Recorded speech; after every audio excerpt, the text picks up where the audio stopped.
RTV app వార్తల్ని క్షణాల్లో చదివే అవకాశం ఉంటుంది. ఒక న్యూస్ పేపర్, ఒక టెలివిజన్ ఛానల్ మీ చేతుల్లో ఎప్పుడూ ఉంటాయి. జగిత్యాల జిల్లాలో దారుణం చోటు చేసుకుంది. జగిత్యాల జిల్లా చెల్గలకు చెందినటువంటి కమల అనే వృద్ధ మహిళపై దాడికి యత్నించడం జరిగింది.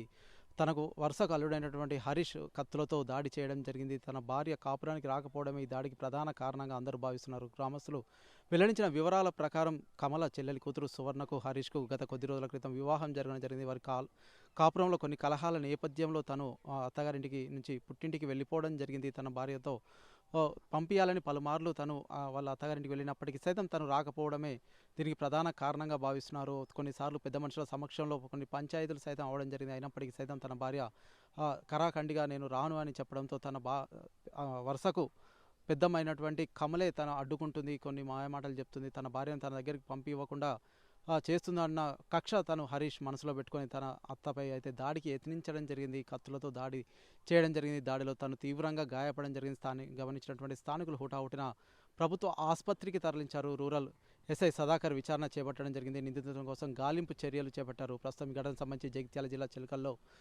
కొంత భయాందోళన పరిస్థితులు నెలకొనేదన్నప్పటికీ ప్రస్తుతం హరీష్ను పట్టుకొని కఠినంగా శిక్షించాలని పరువులు కోరుకుంటున్న పరిస్థితి జగిత్యాల జిల్లాలో నెలకొంది. Over to studio. ఏమైందమ్మా, ఎందుకు కొట్టింది?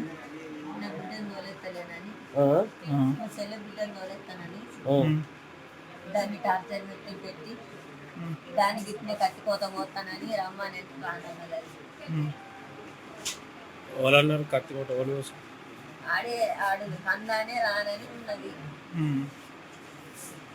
వాళ్ళ పెళ్ళి వాళ్ళు చేస్తారు. నేను నాకు పిల్లలు లేరని పడగొట్టుకున్నాను. పిల్లలు లేరని పడగొట్టుకుంటే